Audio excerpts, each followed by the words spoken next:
My name is Eli Moore. I'm with the Haas Institute for a Fair and Inclusive Society. And this is our Housing Summit on Belonging and Community Health. You've probably heard a little bit about the Haas Institute, but we're based at Berkeley, at UC Berkeley.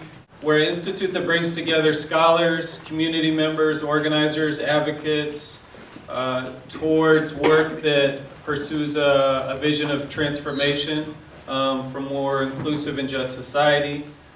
So we do work in communities like this. We do work with faculty on campus, with government officials, and really try to look at both the structural level of what's going on and the unconscious level of what's going on, so that the change that we achieve will last over time. And today we're releasing this report that you may have picked up on the front table on belonging and community health that looks at those trends and what stages of gentrification each of the neighborhoods in Richmond are at. Without further ado, I'd like to introduce John Powell. John Powell's the director of the Haas Institute. He's also faculty in the law school, African American and Ethnic Studies at Berkeley. He's the founding director of the Haas Institute, which launched about 3 years ago. He previously served as executive director of the Kirwan Institute for the Study of Race and Ethnicity and the Institute for Race and Poverty at the University of Minnesota. He's developed a lot of the concepts and frameworks that are now being used to think through these issues over time, including opportunity-based housing, and he's the author of the recently published Racing to Justice, which we have some copies of here today, and if you're interested in buying, they'll be available.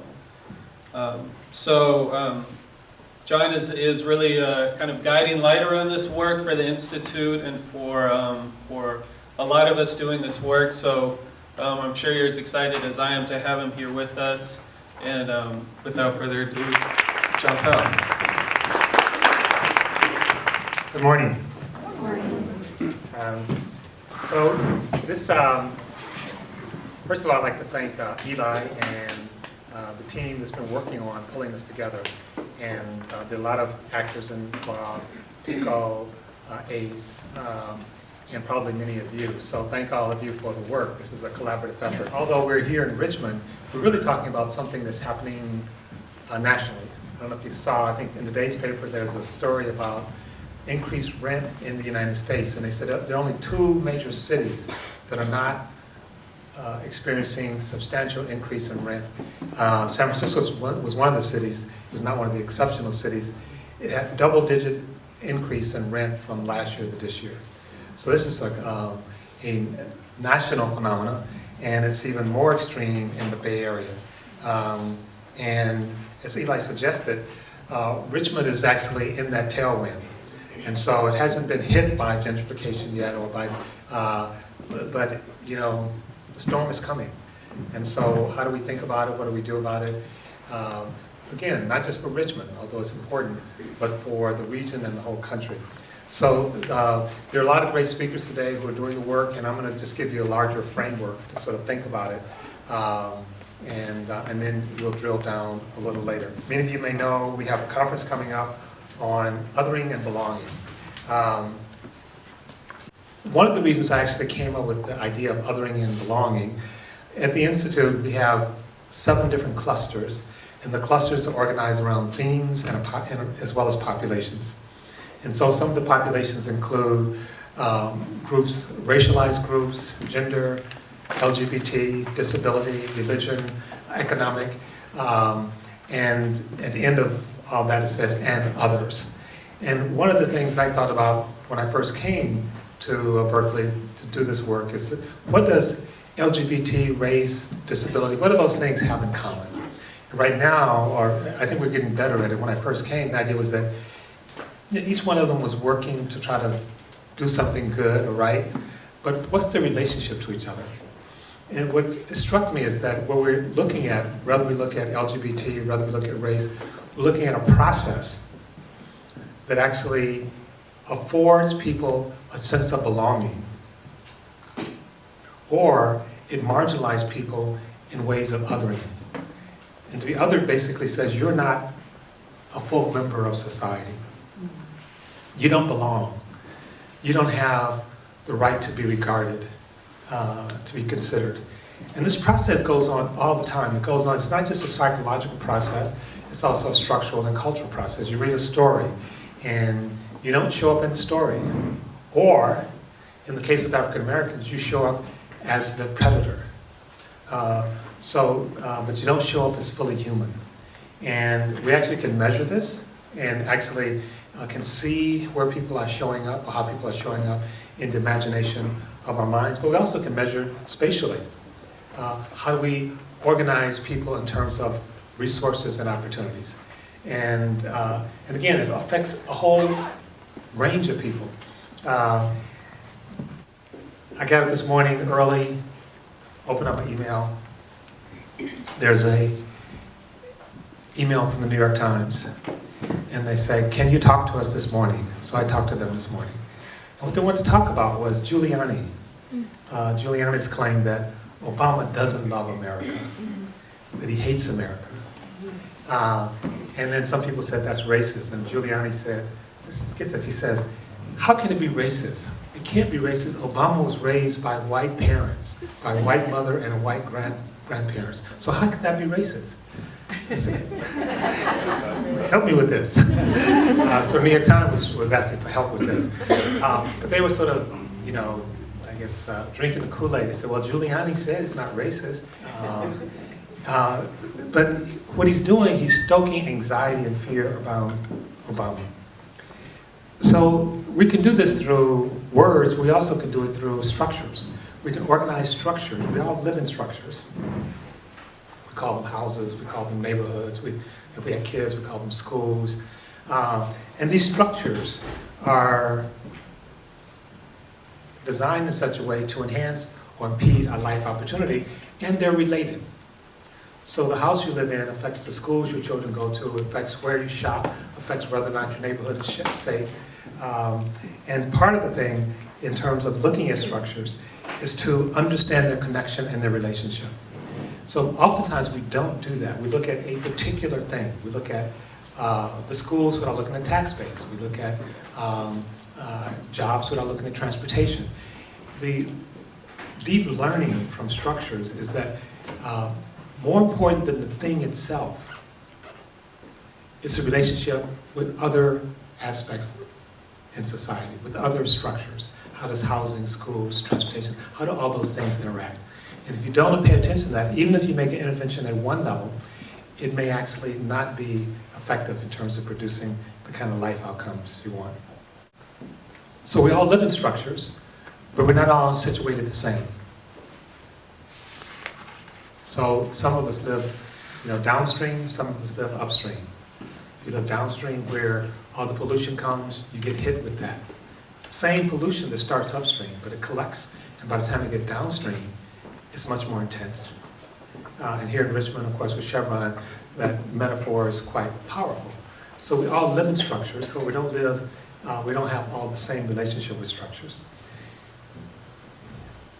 One of the things that's interesting, and we'll talk about this more, and Richard's done tremendous work on this, and you'll hear from him later, is that we also use structures to distribute opportunity, and so we use structures to segregate some people from opportunity, enhance other people's opportunity. And when we started talking about segregation in a serious way in the 1950s and 60s, we talked about it mainly in terms of color or race or language, and so as blacks were separated from whites or separated from Latinos or Native Americans. And in today's parlance, a lot of people say, well, what's so bad about segregation? Black people want to live with other black people. Latinos want to live with Latinos. White people want to live with white people. What's wrong with that? Actually, there's a whole lot wrong with it. But when we talk about segregation, in reality, we're not talking about separating people by race alone. We're talking about the distribution of opportunity. We're talking about segregating some people from opportunity. And when you call it that, no one says, I want to live in a neighborhood where there's no opportunity, where there's bad air, where there's toxic dump site, where there's no cleaners, where there's no functioning grocery store, where there's no transportation. And so when we look at these deeply segregated neighborhoods, again, we sometimes get confused because we say, well, the whites, they're separated from blacks. What's the difference? The difference is that oftentimes in white communities, they are not segregated from opportunity. In fact, opportunity is enhanced in those neighborhoods. So it's not simply, although I don't think, it's not simply that people of color are trying to get into the same neighborhood as white people. So they're trying to get opportunity. And they're trying to make sure opportunity is appropriately distributed. If we were successful in having opportunity distributed in a fair way across the system, racial segregation would end immediately. The whole purpose of racial segregation was the distribution of opportunity. Now, when we talk about opportunity and the distribution of opportunity, one of the things I've written is that in a society, the most important thing a society or government distributes to the people or withholds from people is not food or housing or schools, it's membership, belonging. Do you belong? Is this your country? Can you call on this country? Can you make claims on this country or not? Do you belong? And so there's different ways of thinking about how we organize our sense of self and how we organize our well-being. And because we are a society that's sort of driven by stuff, we understand economic well-being, economic inequality. That makes sense to us. And because we understand that in order for economic well-being to happen, we have to have rules of the game. How do we think about Wall Street? How do we think about subprime lending? That's happening, that those rules are made through politics. So being economic beings and being political beings makes sense to us. What we don't make sense of is how do we think about ourselves? How do we think about our collective selves? So when Giuliani is saying, Obama hates America, he's saying he's not one of us. He's not saying he's poor. He's not saying he doesn't have political power. He's saying he's not one of us. And what we see happening today in society is that in many ways on the right, the dominant issue is who belongs. We can even be more poignant and say there's growing evidence that the right wing and the hardcore of conservative whites are experiencing extreme anxiety about the growing diversity in the country.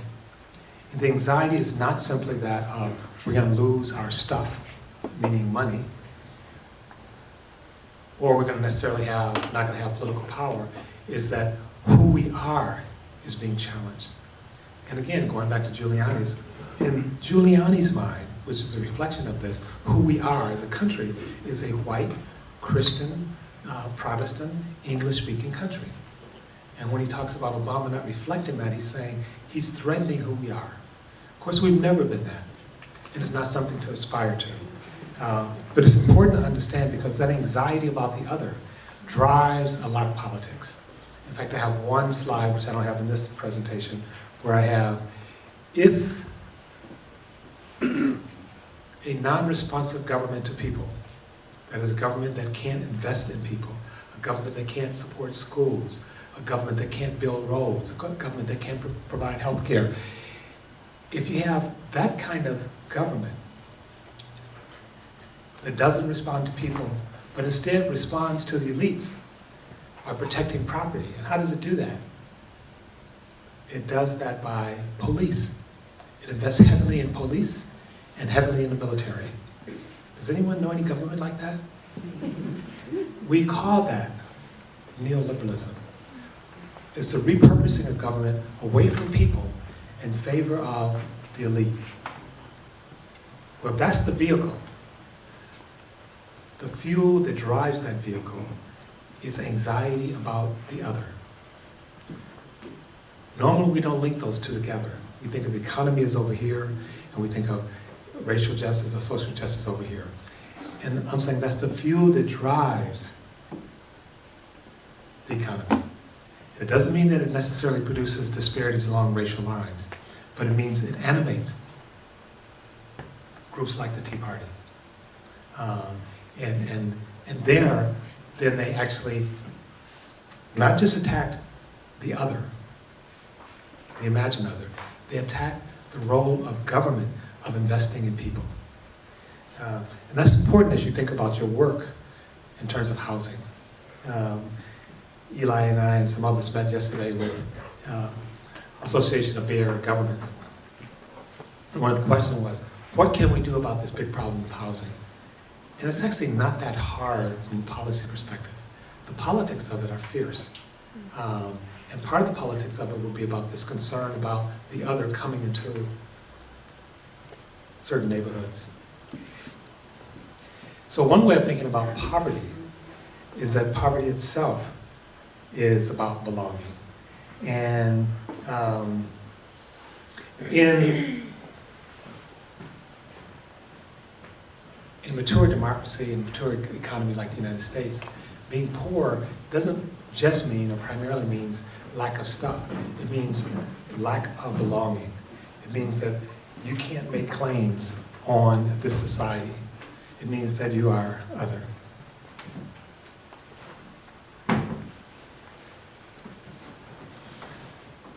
So we don't only want to segregate the other from economic opportunities, from the structure of opportunity.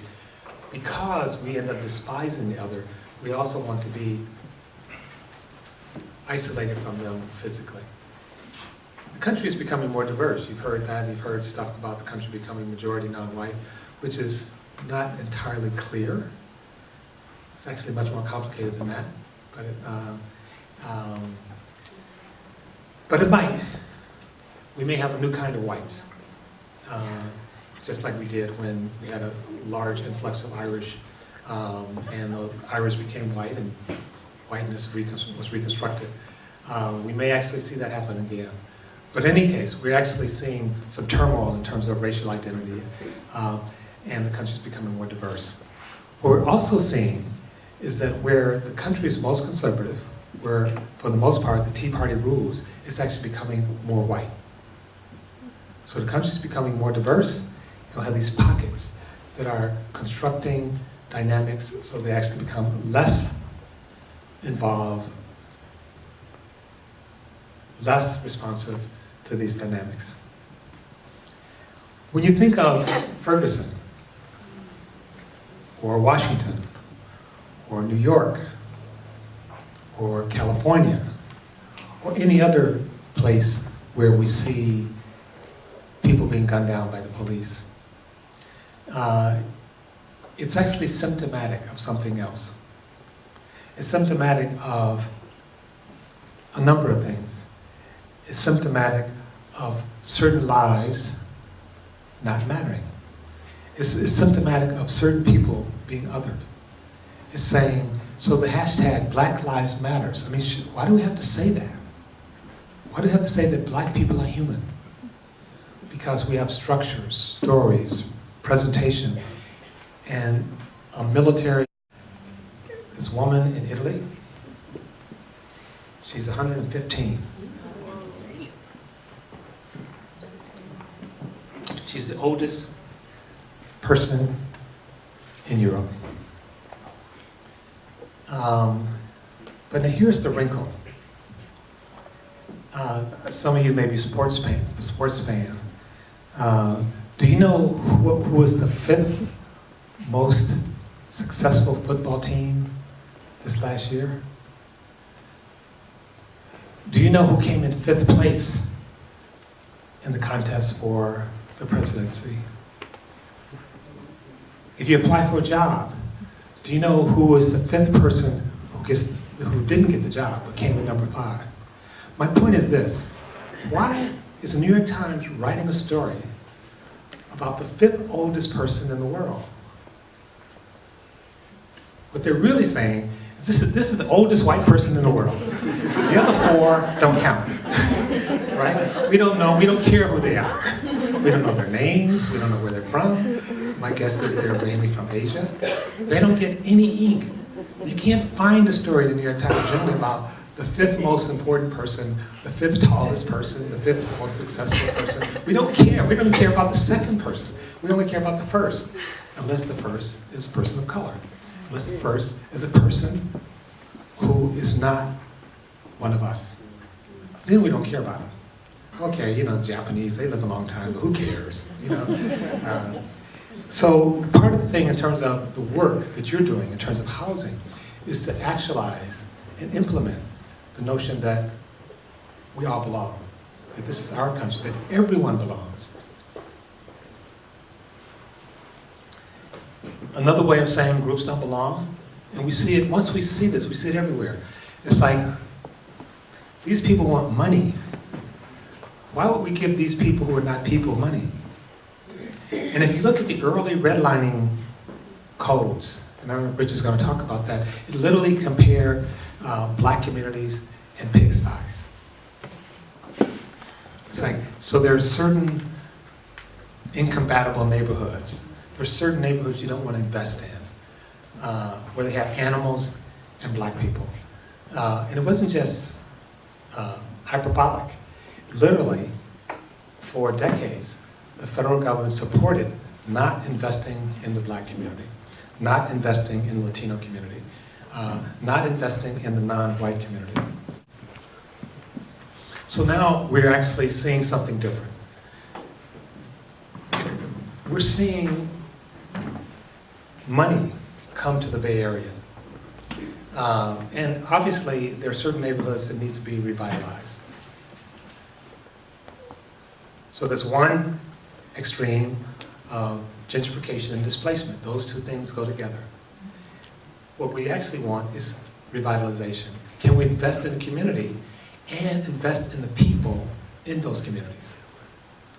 So when we talk about making communities better, we're not talking about making the physical space of those communities better. We're talking about making the lives of the people who live in those communities better. And the problem with gentrification, as you know, is that it makes the community better. It just disappears the people. And we're seeing this phenomenon all over the Bay Area. I live in San Francisco. And as you know, you can get every black person in San Francisco in the small baseball stadium they have there. 30 years ago, San Francisco has the largest percentage of African Americans of any city west of the Mississippi. It's not true today. And we're watching the black population in Oakland start to decline. And we're watching the black population in Richmond start to decline. We're watching displacement. That's interesting. So people move all the time.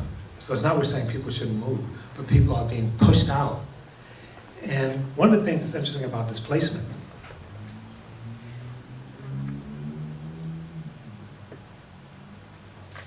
is that we actually don't know where those people go. We can find out, but we don't really care.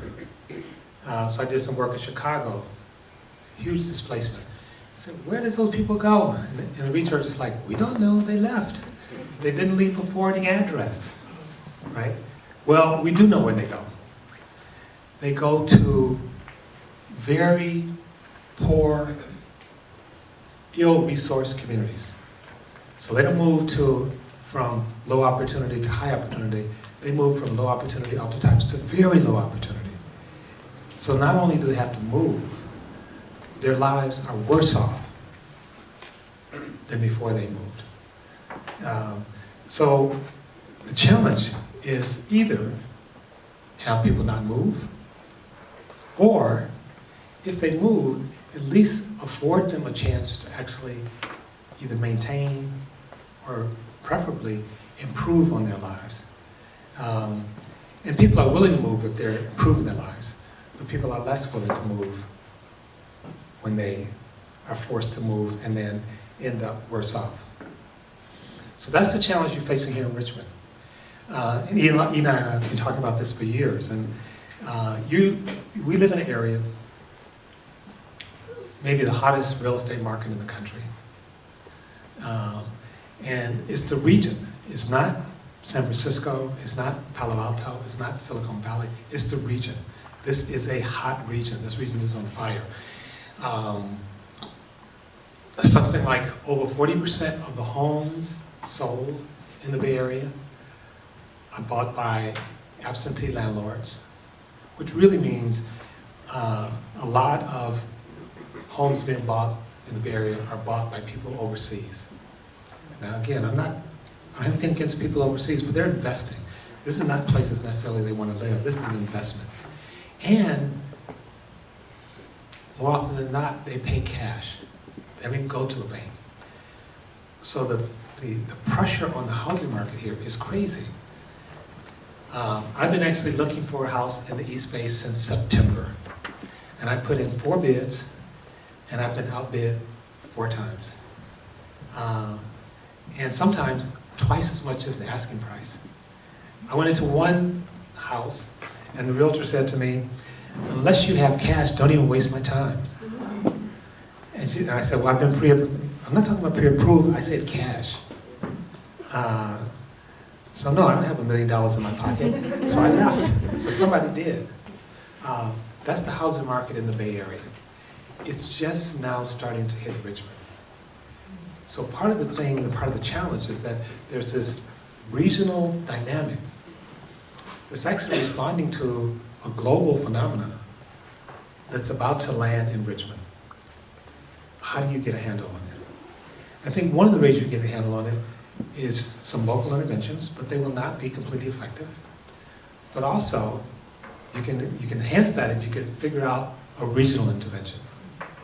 How do you actually affect the region in such a way that you affirmatively, not just in response, affirmatively protect the people who live here and be sensitive to the racial dynamics.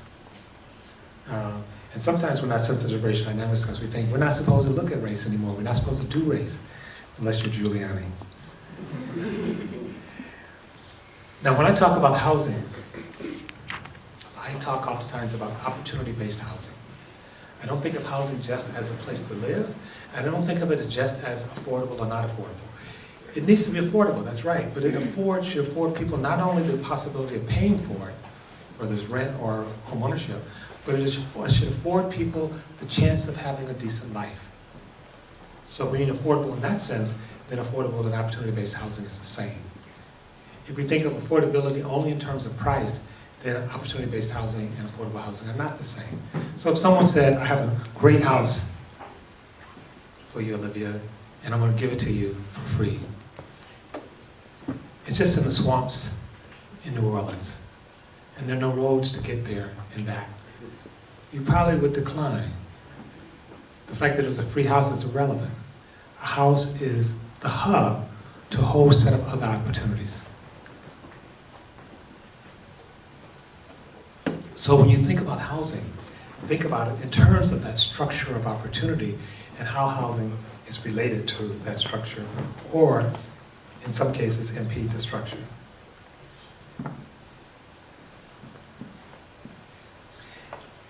So I started the idea of opportunity-based housing when I was in Minnesota a long time ago. And then it really took off when I was at the Kirwan Institute. And now it's been picked up by the federal government, it's been picked up by the Ford Foundation. We've actually done opportunity-based housing and opportunity structures, mapping those for the whole state of Connecticut, the whole state of Massachusetts, the region of DC, and many other places, probably over 100. And other people have picked up on it, and we're now in the process of developing what we call opportunity mapping 2.0. Going more deeply in terms of understanding opportunity, the dynamics of it. And one of the people who are most important in terms of producing that is Samir. You're going to hear from him later, who's a mapper extraordinaire. But what we do is we actually can go into a region and visually map out the distribution of opportunity, and then overlay that with different populations. So we can see if people have, in fact, access to opportunity or not. And you can see from this map that about 36% of the people have access to high opportunity, but African Americans only 15%, Hispanics 20%. And in terms of low and very low, 66% of African Americans live in areas where there's low or very low opportunity, and 59% of Latinos. When you know where someone lives, you can make predictions on their life outcomes that actually has nothing to do with them personally. You actually can make predictions on how long they will live. So independent of your personal effort, of your education, this is something we call the neighborhood effect. That where you live in relationship to opportunity affects you and your family in some powerful ways. And so obviously with this information, people would not choose to live next to a toxic dump site, next to bad schools. And so what we did in Chicago, we did this work in Chicago, and Cook County, I think I don't know if they're still doing it, when they give out vouchers, they also would give people our maps. And they would say, okay, here are the vouchers, and here are the maps where there's the high opportunity and where there's the very low opportunity, and everything in between. And literally, the people working at the housing authority would say when they would give those vouchers to a black person, they're going to come back because they're going to try to use those vouchers in high opportunity areas and they're going to fail. Rumor has it that one day I may have more than one grandchild. I hope it's true. But I would not want my granddaughter or my children living in very low opportunity areas. Who would? Subsidized housing, 51% of the subsidized housing is in low or very low opportunity areas. Now the thing that's important about this is that this is a government effort. People don't decide, low-income people don't decide where to build low-income housing. The largest program for building low-income housing in the country today is something called the Low-Income Housing Tax Credit, which is a government program which actually cites and subsidize the building of low-income housing all over the country. And I've been struggling with the government for years. I've been with the Secretary of Treasury, which actually implements this program because it's a tax credit program. And I'm sitting down having dinner with the Secretary of Treasury, and I'm saying, Mr. Secretary, we should stop building low-income family homes in low opportunity areas with bad schools. It's not a fiscal problem.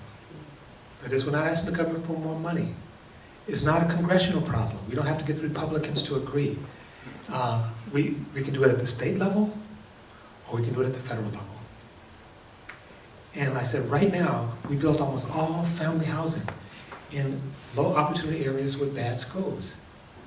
And he turned to one of his aides and he says, so-and-so, is that true? And the person says, we're working on it, Mr. Secretary. They've been working on it for 40 years. So this is not people exercising their choice. This is not the free market. This is government deciding where to build low-income housing. So anyway, obviously, it's something that we can fix. It's easy to fix. And it's not something that we're talking about yesteryears, when segregation was rampant in the country. This is something we're doing today. So how do we respond to this? You're going to be hearing about this for most of the day, so I'm not going to say much about it now, but 3 things I will say. 1, we have to be clear about the vision of what we're trying to achieve. And we're trying to achieve a society where people have access to opportunity. And I would even say, some of you have heard me talk about this, there's something I call targeted universalism, that we have universal goals and targeted strategies based on how people are situated within structures. So another way of saying that is that we have different pathways to get to that universal goal. But we're trying to get everybody there. And I sometimes refer to this as equity 2.0, because sometimes when we talk about equity, we talk about it in terms of the dominant group already having everything that they should appropriately want or need. and the goal then is to get what they have. And that's almost never the case. So even whites in our society, and certainly as society becomes more stratified economically, as wealth becomes more stratified economically, we find that the white middle class itself is in the state of high stress. And so the goal should not be to try to get into this shrinking white middle class. The goal should be for all of us to have what we need to live the appropriate life, to participate in our society democratically and otherwise, which actually will take some recalibrating, but not just with middle class whites, but with the elites that oftentimes get left out of this discussion. The country has doubled, the economy has doubled in size in the last 30 years, doubled in size. But all that wealth, all that income has gone to the very elite, not to the middle class, and certainly not to poor blacks, Latinos, Asians, Native Americans. It's gone to the elite. So we have to bring them into that discussion. The reason that it's hard to bring them into discussion goes back to what I started with. That thing called neoliberalism. That we've created a society, a structure that actually redistribute wealth to the wealthy. I guess the call should be capitalists of the world unite. And that's what we're seeing happening in society today. So it's a big challenge that you're facing, but it's a challenge that I think we're up to. Again, not just here in Richmond, but in the entire country. So I'll just end by saying two things. If you like to read, this is a great book. I can say that because I know the author. And I hope that you have a very good day. I'll be here for part of the day. And I hope many of you will come to our conference on othering and belonging. And I think it's time now I can open up for questions or comments.